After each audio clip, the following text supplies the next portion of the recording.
I'm Josh from the Fire Pit and GrillingGuru.com, and today I'm going to give you a brief introduction to the anatomy of a charcoal grill. Now this may seem basic to some of you, but for novices or people who have only used gas grills, the idea of setting up a charcoal and using a charcoal grill may be a little intimidating, and it really shouldn't be. It's pretty easy. For starters, this of course is a basic kettle-style grill that is popularized by, of course, Weber, which is probably the most popular brand in the world for grills. And it's a very simple design. It's this kettle-shaped grill. On the bottom here you can see there's a tray to catch ash. Some of them have a canister that can be removed to throw out ash. But I'm going to show you the basic anatomy of the interior of the grill to show you what the parts are for and how to use them in a basic sense so that you can be up and grilling very quickly. First of all, in the bottom part of the grill, you'll find a couple of important parts of the grill. First of all, this that I'm holding, which looks like the grill grate, is the charcoal grate that holds your charcoal. And it's important because you need good airflow around your charcoal from below and on top for it to burn hot. If you put the charcoal just down in the bottom of the grill, it won't burn very well. So you need this grate where your charcoal sits. Below that, as you can see, is the bottom vent. And these are different from one grill to the other. In this particular model, there's a handle on the outside bottom that turns this sort of star that covers up these three large oval holes in the bottom. Those are also very important because these holes allow air to come in and to circulate through the charcoal. Without these open, you don't get adequate airflow and your coals won't burn well or at all. You can adjust it depending on the temperature you want to achieve.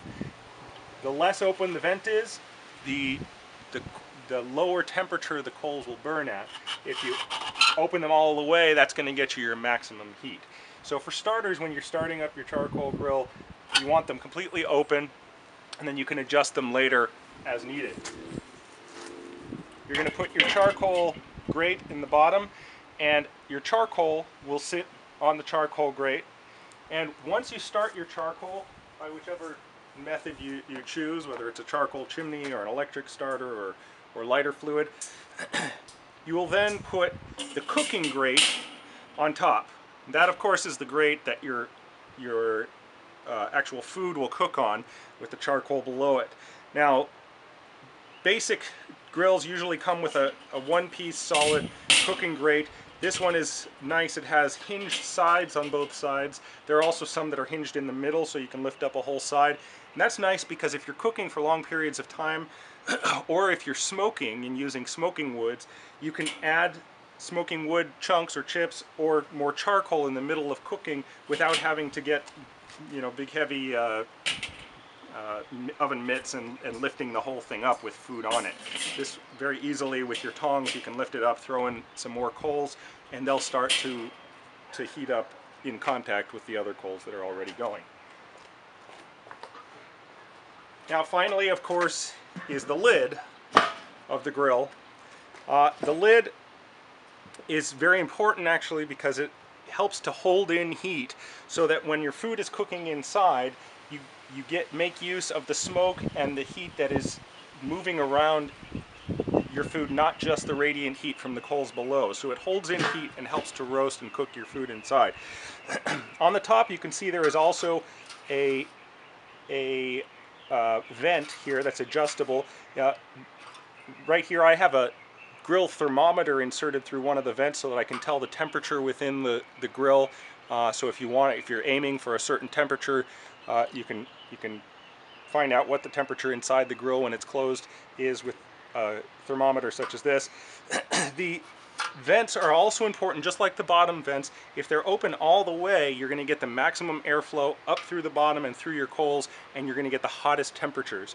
If you want to bring down your temperatures, adjusting the vents more closed will limit the airflow and the coals won't burn as hot.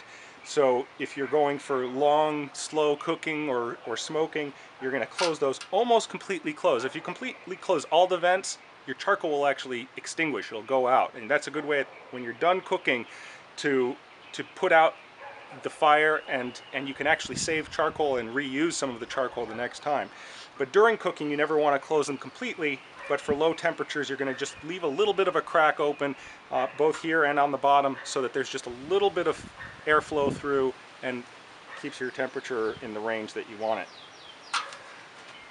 So those are the main parts of the charcoal grill, and of course, as you use your grill, ash will collect in the bottommost portion. You want to be sure to try to clean that out when that builds up, because it'll start to cover your airflow vent holes in the bottom of the grill, and if it covers them and stops the airflow, you won't get good, your charcoal won't burn well, and you won't be able to get higher temperatures. So you can either scoop it out and throw it out, or you can use these vent covers to kind of push it down, the ash down through the holes, and then use the ash tray in the bottom to throw it out. Again, I'm Josh from the firepitandgrillingguru.com, and I hope this has been helpful for you in learning how to use your charcoal grill.